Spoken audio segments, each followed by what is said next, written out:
नमस्कार साथियों, एक बार फिर आपका स्वागत है आज के क्लासेस में। और जो मैंने कल आपकी क्लास ली थी वो हमारी चल रही थी जेफरी चौसर के बारे में। और जो उनका टाइम पीरियड था वो 1340 से लेकर 1400 तक हमने पढ़ा। और वैसे आपको बता दिया जाए तो जो जेफरी चौसर थे उनका जन्म 1343 में हुआ था। कई बार हमें ऑप्शन के अंदर 1340 की जगह क्या मिल जाता है, 1343 मिल जाता है। तो अगर हमें 1343 दिया हुआ है तो हमें वही टिक करना होता है 1340 की जगह। तो साथियों, आज फिर एक क्लास और हमारी, इसके बाद एक क्लास और हम जेफरी चौसर की बनाएंगे, जिसके अंदर आपके जो मुख्य the prologue to Canterbury Tales जो 1338 में पब्लिश हुआ था, उसके हम करेक्टर और उसका स्टाइल ऑफ राइटिंग करेंगे। तो मैं आपको जेफरी चौसर के बारे में कल भी आपको बताया था कि ये फर्स्ट हमारे रिनेसेंस राइटर है, राइटर ऑफ रिनेंसा, फर्स्ट राइटर है जिन्होंने रिनेंसा के बाद इंग्लिश की शुरुआत की। फर्स्ट हमारे मॉडर्न इंग्लिश राइटर भी हैं, उसके अलावा फर्स्ट हमारे नॉवलिस्ट भी हैं। अगर एग्जाम में कभी आ जाता है कि फर्स्ट हमारे मॉडर्न राइटर कौन है, तो जेफरी चौसर हमारे क्या है, फर्स्ट मॉडर्न राइटर है। और फर्स्ट रिनेंसा राइटर कौन है हमारे, वो भी जेफरी चौसर है। फर्स्ट नॉवलिस्ट हमारे कौन है, वो भी जेफरी चौसर है। अगर आ जाए फर्स्ट रिफॉर्मेशन राइटर, ये आपको बार बार बता रहा हूँ क्योंकि ये चीज़ें एग्जाम में बहुत बार आई हैं और ऐसा ही घुमा फिरा के क्वेश्चन है वो किया जाता है। फर्स्ट राइटर ऑफ रिफॉर्मेशन, अगर फर्स्ट राइटर ऑफ रिफॉर्मेशन आ जाए फिर भी हमारा आंसर क्या होगा, चौसर होगा। फर्स्ट राइटर ऑफ रिनेंस आ जाए, फर्स्ट राइटर ऑफ मॉडर्न आ जाए, फर्स्ट राइटर ऑफ नॉवलिस्ट आ जाए और फादर या grandfather of English literature आ जाए, तो भी हमारा उसका आंसर क्या होगा, जेफरी चौसर। क्योंकि चौसर ने ही इंग्लिश के अंदर लिटरेचर की, नॉवल की क्या की थी, शुरुआत की थी। और आज हम कुछ मुख्य फैक्ट पढ़ेंगे। जैसा कि मैंने बता दिया था कि जो हमारे जेफरी चौसर थे उनके रॉयल कनेक्शन थे, क्योंकि जो इनकी पत्नी थी फिलिपा रॉय, उसका शाही संबंध था किसके साथ, जो हमारे शाही उस वक्त राजा थे उसके साथ फिलिपा रॉय का क्या था, संबंध था। जैसे जॉन ऑफ गॉन्ट की क्या थी, वो थर्ड सिस्टर थी, तो उसके शाही संबंध थे। इसलिए जेफरी चौसर को डिप्लोमेट के रूप में कहाँ भेजा गया था, इटली भेजा गया था। वहाँ उन्होंने वो कैसियो, पेट्रार्क, दांते से प्रभावित होकर कौन से वर्क लिखे, इटालियन वर्क लिखे, जिसमें से द पार्लियामेंट ऑफ फाउल पढ़ा मैंने, द हाउस ऑफ फेम भी आपको पढ़ा दिया है, और भी अन्य वर्क हमने, the legend of good woman भी हमने कल पढ़ लिया था। तो आज हम आगे चलते हैं। मोस्ट इम्पोर्टेंट फैक्ट है, कुछ तारीखें हैं, कुछ डेट्स होती हैं जो इंग्लिश हिस्ट्री में मोस्ट इम्पोर्टेंट है, क्योंकि ये सब चीज़ें किसके ऊपर प्रभाव डालती हैं, चौसर के जो लिटरेचर उन्होंने लिखा था उसके ऊपर इन्फ्लुएंस करती है, उसको इफेक्ट करती है। तो सबसे पहला है ब्लैक डेथ। 1348 से 1349 का जो समय था, उस समय इंग्लैंड के अंदर एक महामारी फैली थी और वो महामारी का नाम क्या था, ब्लैक डेथ। एक प्लेग था जिससे करीबन 33% people of England were died and those people were labour class and middle class. और जो व्यक्ति 33% इस प्लेग में मरे थे वो इंग्लैंड के क्या थे, लेबर और मिडिल क्लास थी। तो इससे आपको मैं ये समझाना चाहता हूँ कि क्या हुआ था एक्चुअली डेथ से, जब 33% जो लेबर और मिडिल क्लास लोग इस महामारी के शिकार हो गए, तो वहाँ पे बहुत ज़्यादा भूखमरी फैल गई और हर जो व्यक्ति था उसने अपनी इनकम बढ़ाने के लिए जो लेबर थी उसका रेट बढ़ा दिया था, जिसके कारण वहाँ पे और भी ज़्यादा फाइनेंशियल क्राइसिस हो गए थे। इसलिए ब्लैक डेथ का समय है वो बहुत इम्पोर्टेंट है हमारी इंग्लिश हिस्ट्री में। उसके बाद आता है 100 ईयर्स वॉर, और जो जितना भी लिटरेचर लिखा है उसके ऊपर हमें वार का इम्पैक्ट दिखाई देता है। और चौसर के समय में ही 100 ईयर वॉर हुआ था, जो किसके बीच हुआ था, फ्रांस और इंग्लैंड के बीच। जो 100 साल का युद्ध था वो किसके बीच हुआ था, इंग्लैंड एंड फ्रांस। जो दो शक्तिशाली राष्ट्र थे, जो पावरफुल नेशन थे, उनके बीच 100 साल का जो युद्ध चला था वो आपको मैं बताऊंगा। इसके अंदर छोटे छोटे 3 युद्ध हुए थे जिन्हें हमने ध्यान रखना है, क्योंकि कई बार जो युद्ध है वो सीक्वेंस में लगाने आ जाते हैं कि पहले कौन सा युद्ध हुआ, सेकंड कौन सा हुआ, थर्ड कौन सा हुआ, या कौन सा इनमें से नहीं है। तो हमें 100 ईयर वॉर जो हुआ था 1337 से लेकर 1453 तक, जो 1450 तक चला था 100 ईयर वॉर, उसमें भी चौसर ने पार्टिसिपेट किया था। और मैंने आपको ये भी बता दिया था कि ये डिप्लोमेट स्पाई के रूप में कहाँ गए थे, इटली गए थे, यानी कि तब क्या चल रहा था, युद्ध चल रहा था। तो देखें, पहला सी, आपको ये निमोनिक्स याद कर लेना है, CPA, इससे आपको तीनों के तीनों युद्ध है वो सीक्वेंस में याद हो जाएंगे। C means battle of Crecy. पहला जो युद्ध हुआ था वो कौन सा युद्ध हुआ था, बैटल ऑफ क्रेसी, जो कब हुआ था, 1346 में। 1346 में कौन सा युद्ध हुआ था, बैटल ऑफ क्रेसी, जो 100 ईयर वॉर के अंदर ही इंक्लूड है। उसके बाद जो युद्ध हुआ था वो था बैटल ऑफ पोइटियर्स। आपको ये याद रखने साथियों, बहुत इंपॉर्टेंट है। बैटल ऑफ पोइटियर्स हुआ था जो करीबन 1346 के करीबन 10 सालों बाद हुआ था, 1356 में। और अंतिम युद्ध हुआ था उसको हम क्या बोलते हैं, बैटल ऑफ एगिनकोट। बैटल ऑफ एगिनकोट जो कब हुआ था, 1453 में। इस प्रकार हमारे करीबन 3 युद्ध हुए थे जिनको हम किसका नाम देते हैं, 100 ईयर वॉर्स का। बहुत बार ये क्वेश्चन 100 ईयर वॉर का हमारे एग्जाम में आया है कि इंग्लैंड और फ्रांस के बीच ये युद्ध हुआ था, 100 साल तक जो युद्ध चला था उसमें 1337 से लेकर 1453 तक 3 युद्ध हुए थे, जिसमें सबसे पहला युद्ध बैटल ऑफ क्रेसी था जो 1446 को हुआ था। दूसरा युद्ध बैटल ऑफ पोइटियर्स था जो 10 साल बाद, 1346 में 10 जोड़ दोगे तो क्या हो जाएगा, 1356 में हुआ था। उसके बाद जो अंतिम युद्ध हुआ था उसको हम कहते हैं बैटल ऑफ एगिनकोट, जो कब हुआ था, 1453 में अंत में हुआ था, लास्ट युद्ध था ये। तो इस प्रकार हमें CPA से हमें 3 जो मुख्य वार हैं, जो 100 ईयर्स वॉर है, उसके अंदर जो 3 बैटल हुए हैं वो भी हमें क्या रखने हैं, याद रखने हैं। उसके बाद देखो साथियों, ये फैक्ट आपको याद करने बहुत ज़रूरी हैं, क्योंकि लगभग एग्ज़ाम में आपको जो तैयारी है मैं नेट के लेवल की करवाऊंगा, जिसके अंदर TGT PGT आप सब कुछ कवर कर लोगे। और होता क्या है कि किसी ने चौसर बेसिक से पढ़ लिया, और बेसिक के साथ साथ अगर हम ये फैक्ट और डेट याद कर लेते हैं तो हमारा चौसर है वो 99% हमारा अच्छी तरह से क्या हो जाएगा, तैयार हो जाएगा। हमें बार बार चौसर पढ़ने की ज़रूरत नहीं पड़ेगी।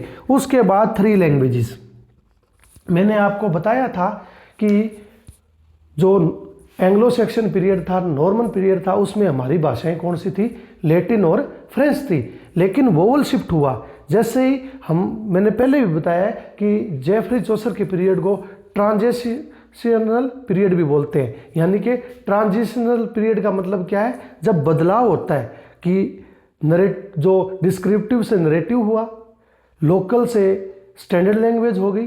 तो पहले तो हमारी लोकल डायलेक्ट था जिसमें जो डेन्स थे उनकी भाषा थी, या जो जूड्स थे, सेक्शन थे, या वाइकिंग्स थे उनकी भाषा थी, उसमें लिख रहे थे।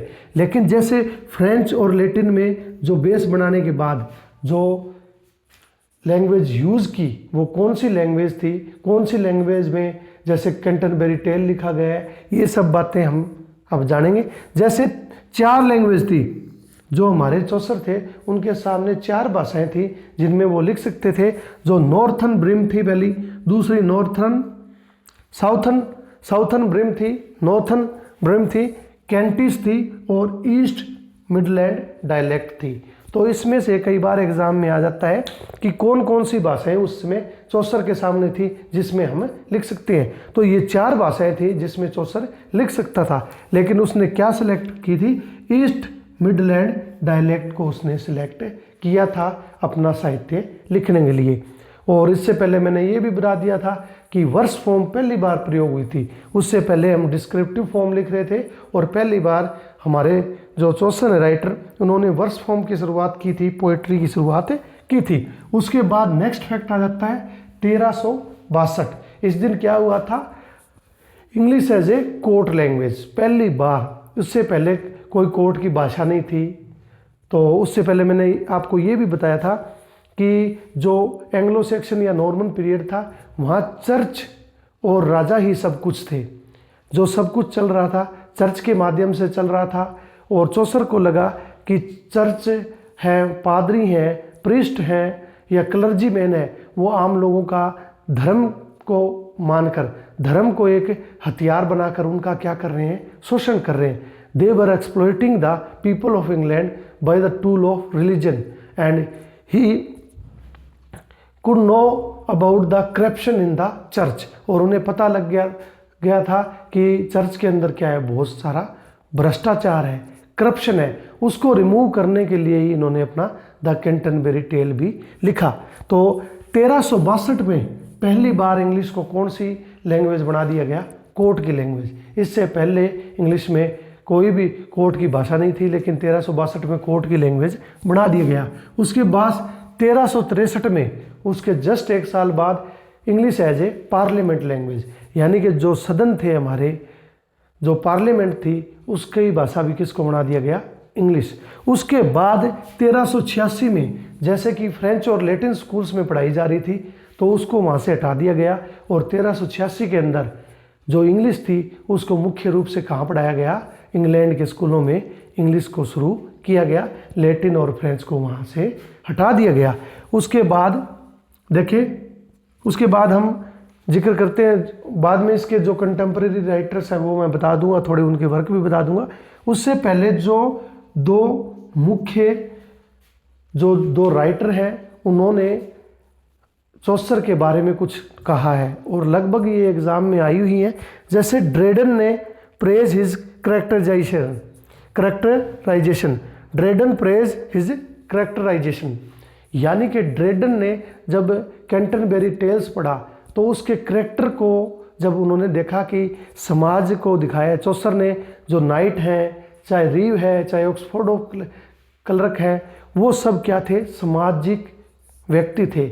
उनके माध्यम से समाज में जो वाइसेस, बुराइयां फैली हुई थी, उनको उजागर किया गया था, दिखाया गया था। तो ड्रेडन ने उन करेक्टर की जो प्रशंसा करते हुए क्या लिखा, hair is God plenty, hair is God PLENTY, hair is God plenty, कि देखो कितना बढ़िया इन्होंने वर्क लिखा है। जैसे कि भगवान किसका निर्माण करता है, लोगों का निर्माण करता है, और कैंटरबरी टेल में चौसर ने किसका निर्माण किया है, जो समाज के अंदर मुख्य बुराइयां हैं उनको लेकर उसके अंदर क्या दिखाया, उन्होंने करेक्टर दिखाए हैं। और जैसे भगवान करते हैं वैसे ही चौसर ने क्या किया है, here is God plenty, characterisation की है।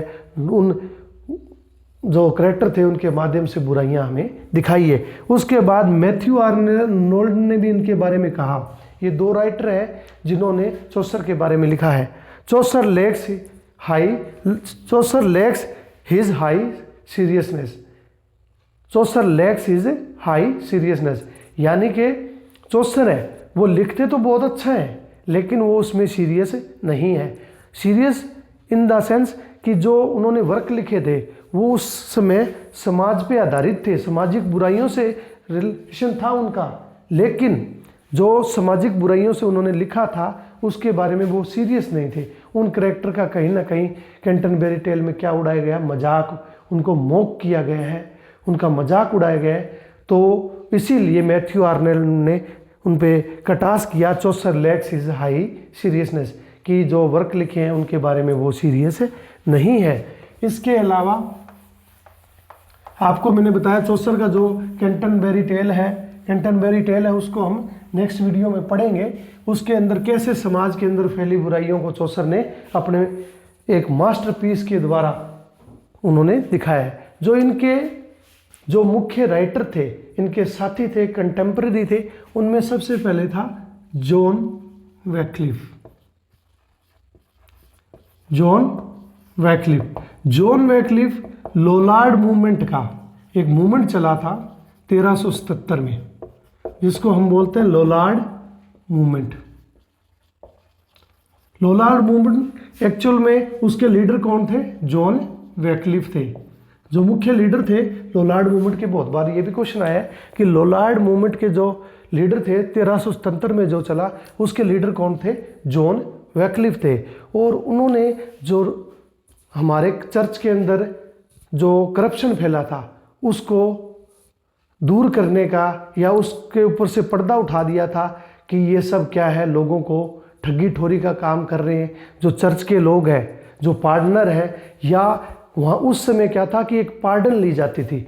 जब 1338 से 1453 तक जो ब्लैक डेथ चली, तो जो चर्च के लोग थे उन्होंने कहा कि हमें फीस दो, तो हम आपसे भगवान से प्रार्थना करेंगे चर्च के अंदर, जिससे आपको वो बीमारी नहीं लगेगी। लेकिन ऐसा नहीं हुआ। लोगों ने मोटी फीस दी उस बीमारी से बचने के लिए, लेकिन ऐसा कुछ नहीं हुआ। तो लोलार्ड मूवमेंट चलाया जॉन वैक्लिफ ने, और उन्होंने लोगों को अवेयर किया कि ये धर्म के नाम पर क्या कर रहे हैं, लोगों के साथ ठगी ठोरी कर रहे हैं, उनको ठग रहे हैं, एक्सप्लॉइट कर रहे हैं, उनसे पैसे लूट रहे हैं। तो ये मूवमेंट किसने चलाया? जॉन वैक्लिफ ने। और यही जॉन वैक्लिफ थे जिन्होंने पहली बार बाइबल को ट्रांसलेट किया।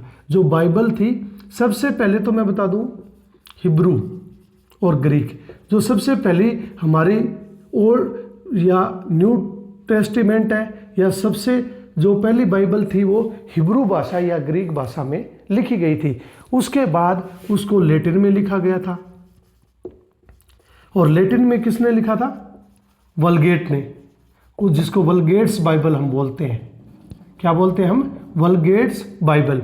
उसके बाद जो वल्गेट्स बाइबल थी, या ओल्ड टेस्टामेंट बोलते हैं उसको, ओल्ड टेस्टामेंट, बाइबल का ही नाम है ओल्ड टेस्टामेंट या वल्गेट्स बाइबल। इसको जो जॉन वैक्लिफ थे, उन्होंने किस में ट्रांसलेट किया था? इंग्लिश में।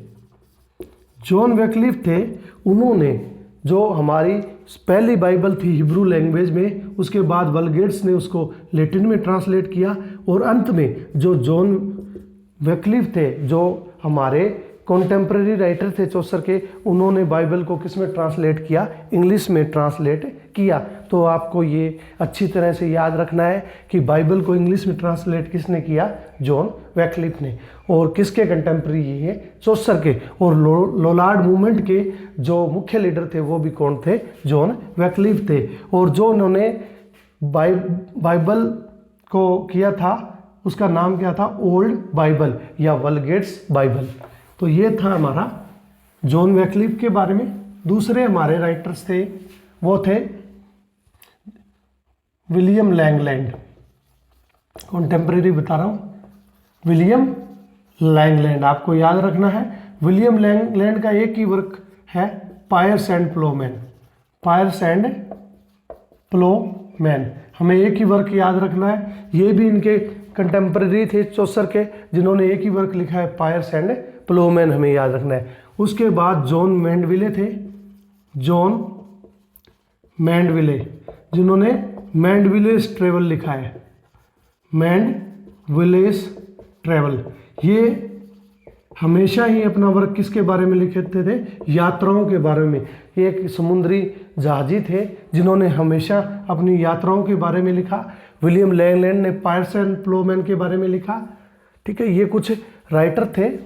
इसके अलावा एक राइटर और है हमारे जो मुख्य हैं इसके अंदर, विलियम लैंगलैंड हो गए, और जॉन वैक्लिफ हो गए, जॉन मैंडविले हो गए। लगभग यही हमारे राइटर हैं, 2 या 3। इसके अंदर जॉन गोवर हो गया, लास्ट हमारा जो जॉन गोवर है उनका हो गया वर्क है।